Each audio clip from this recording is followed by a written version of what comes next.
తులవారికి కనుక చూసుకున్నట్లయితే మీకు మీ యొక్క రాస్యాధిపతి అయిన శుక్రుడు వివాహ సామాజిక స్థానంలో కూర్చున్నాడు.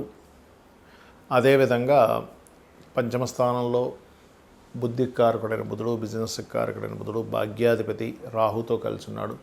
6వ స్థానంలో 2 పాపగ్రహాలు ఉన్నాయి మీకు, శని కుజుడు, అది చాలా మంచిది.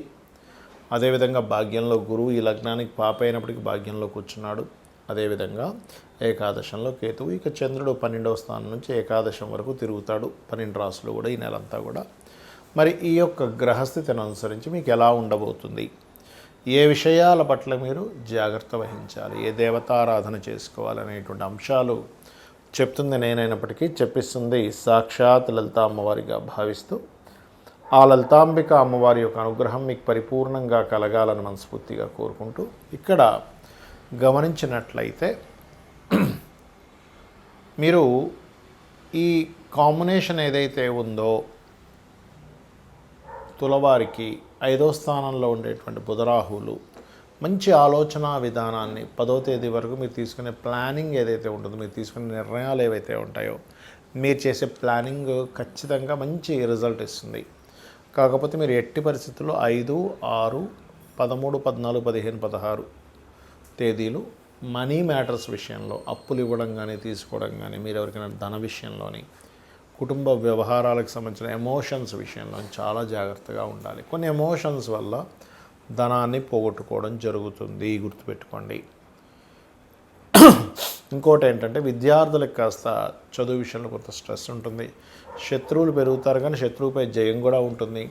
వివాహ సంబంధించిన విషయంలో లగ్నాధిపతి 7వ స్థానంలో శుక్రుడు వివాహకారకుడు ఉన్నాడు కాబట్టి ఈ నెలలో మీరు 19వ తేదీ వరకు వివాహ ప్రయత్నాలు చేసుకోవడానికి శుక్రుడి యొక్క అనుగ్రహం ఉంది. అలాగే మరొక విషయం ఏంటంటే ఇక్కడ గమనించినట్లయితే భాగ్యంలో రాహు ఉన్నందుకు కొంచెం గురువులతో తెలియని చిన్న చిన్న మిస్అండర్స్టాండింగ్స్ ఉంటాయి. కాబట్టి ఈ యొక్క విషయంలో కాస్త జాగ్రత్తగా ఉండండి.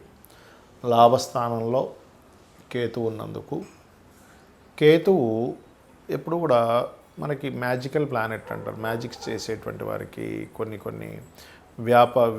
మన గవర్నమెంట్ రిలేటెడ్ జాబ్స్లో ఉండేటువంటి వారికి, మెడికల్ రంగాల్లో బిజినెస్లో ఉండేటువంటి వారికి బాగా కలిసి రావడం జరుగుతుంది. ఇప్పుడున్నటువంటి కండిషన్స్, ఒకవైపు యుద్ధాలు జరుగుతున్నాయి, ఒకవైపు షేర్ మార్కెట్లో క్రాషెస్ వస్తున్నాయి, గోల్డ్ రిలేటెడ్ సంబంధించినటువంటి అప్ అండ్ డౌన్స్ చాలా ఎక్కువగా ఉన్నాయి.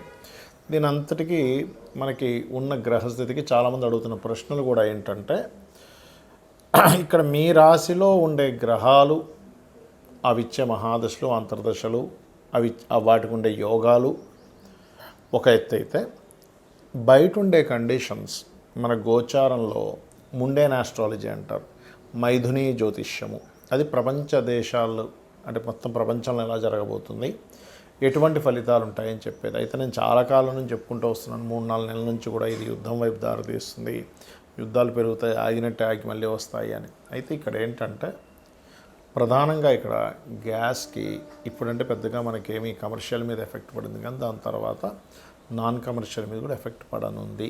కాబట్టి ఖచ్చితంగా అందరూ కూడా ఇంట్లో ఇండక్షన్ స్టవ్, ఇంకే ఏ మార్గాల్లో, బొగ్గులైతే బొగ్గులు, కర్రలైతే కర్రలు, ఈ మార్గాల్లో 2-3 మార్గాల్లో పెట్టుకోండి వండుకునే పద్ధతి. రెండవది, కేవలం అన్నం వండుకుంటే సరిపోతుంది, మిగతా మనం పొళ్ళు కానీ ఆవకాయలు కానీ చేసుకొని తినొచ్చు అనేవి కూడా కొంచెం స్టాక్ పెట్టుకోండి. మనీ జాగ్రత్తగా పెట్టుకోండి, ఎందుకంటే ఇంటర్నెట్ ఇబ్బంది పడనుంది. ఇది ఆల్రెడీ 2-3 నెలల నుంచి మళ్ళీ చెప్తున్నాను, మళ్ళీ ఇంకోసారి గుర్తు చేస్తున్నాను. మీకు నా వీడియోల్లో 3 నెలల క్రితమే ఇది ప్రస్తావించడం జరిగింది ఇంటర్నెట్ గురించి. అలాగే మరొక విషయం ఏంటంటే, ఎందుకంటే క్యాష్ కొంచెం పెట్టుకుంటే ఇంటర్నెట్ కట్ అయినా మనం ఇవాళ రేపు మనం వాడేటువంటిది ఏదైతే ఉంటుందో, ఈ ఫోను స్కానింగ్ చేసి అదొక ఇబ్బంది అయితే పరిస్థితి ఏంటి. కాబట్టి అలాగే మరొక విషయం ఏంటంటే, ఇది ఇప్పట్లో ఆగదు వారు, ఇది కొంచెం లాంగ్ టర్మ్ కానీ వెళ్తుంది, నెలలు సంవత్సరం వెళ్ళినా సరే ఆశ్చర్యపోవాల్సిన పని లేదు. దీన్ని దృష్టిలో పెట్టుకొని మీ యొక్క లైఫ్ స్టైల్ని ప్లాన్ చేసుకోండి. ఇది ప్రధానంగా గుర్తుపెట్టుకోండి, ఎందుకంటే ఎప్పుడూ రానటువంటి 3 సార్లు పంచగ్రహ కూటమి, 3 రాసులు గురువు పోయిన సంవత్సరం మారాడు, ఈ సంవత్సరం కూడా మారుతున్నాడు. సో ఎప్పుడైనా 3 రాసులు కనుక గురువు అతిచారంలో మారితే అది యుద్ధాలకి, జన నష్టానికి దారితీస్తుంది. కాబట్టి మీరంటూ సేఫ్గా ఉండాలి అని అనుకుంటే నేను చెప్పేది ఒక చిన్న రెమెడీ పాటించండి, మీరు ఖచ్చితంగా సేఫ్గా ఉంటారు. ఏమిటది అంటే, బయటికి వెళ్ళేటప్పుడు, ఇంటి నుంచి బయటికి వెళ్ళేటప్పుడు నామస్మరణ, మీ ఇష్టదైవం ఎవరైనా కావచ్చు, మీ ఇష్టదైవ నామస్మరణ చేయండి. ఉదయం నిద్ర లేచిన వెంటనే చేయండి, బయటికి వెళ్ళేటప్పుడు చేయండి, నిద్రపోయేటప్పుడు చేయండి. నిద్రపోయేటప్పుడు నమశివాయ మంత్రాన్ని, నిద్ర లేచిన వెంటనే మీ ఇష్టదైవాన్ని చూసుకోవచ్చు, లేదా స్కందుని చూడవచ్చు.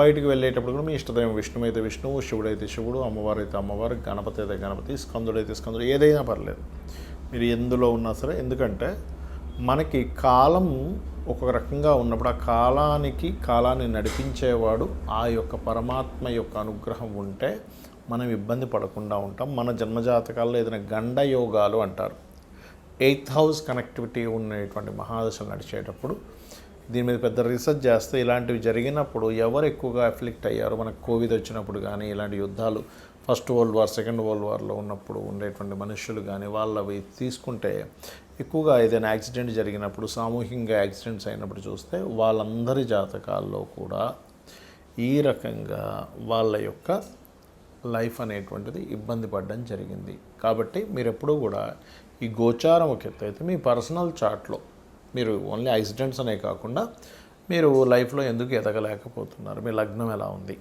మీరు ధనపరంగా ఎందుకు మీరు పడుతున్నంత కష్టంకి ఫలితం రావట్లేదు, మీ ధనయోగం ఎక్కడ బ్లాక్ అయింది, దానికి చిన్న చిన్న రెమెడీస్తో చేసుకోవచ్చు.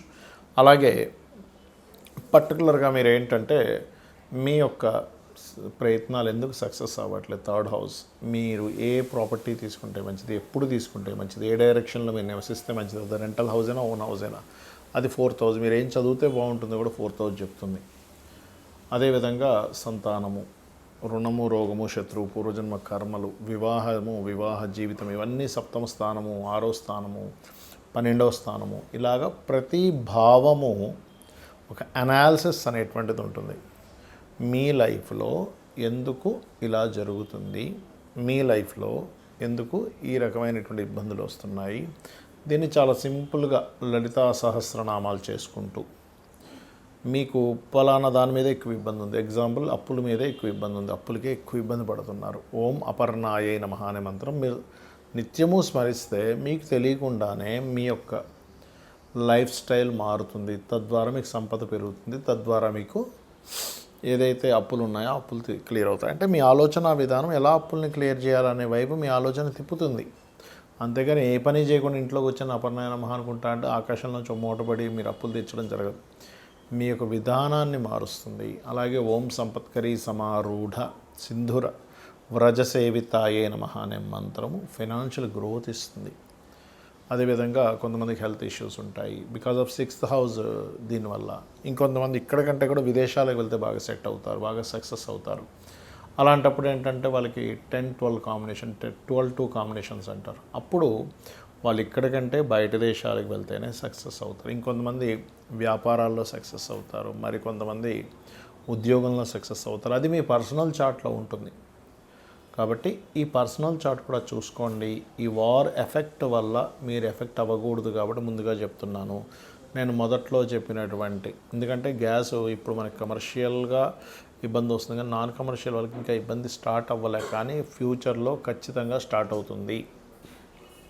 కాబట్టి కొంచెం ఎక్స్ట్రా సిలిండర్ ఒకటి పెట్టుకోవడం, ఇండక్షన్ స్టవ్ పెట్టుకోవడం, ఇవి ఖచ్చితంగా చేయండి. ఎందుకంటే కుజుడు మీనరాశుల్లోకి వెళ్తున్న కుజుడు మీకు ఏప్రిల్లో ఏం చేస్తాడంటే డియోల్ సైన్లో ఉన్నప్పుడు మంటకి కారకుడు, వంటకి కారకుడు అవుతుంటాడు. కాబట్టి అక్కడేమవుద్ది, డియోల్ అంటే ప్రతి ఇంట్లో 2-3 పొయ్యిలు పెట్టుకుని యోగాన్ని ఇస్తాడు. కాబట్టి అటువంటి ఫలితాలు రానున్నాయి. కాబట్టి చేయండి, నిత్యము లలితా సహస్రనామాలు చేసుకోండి, అన్ని విధాలా మీకు బాగుంటుంది.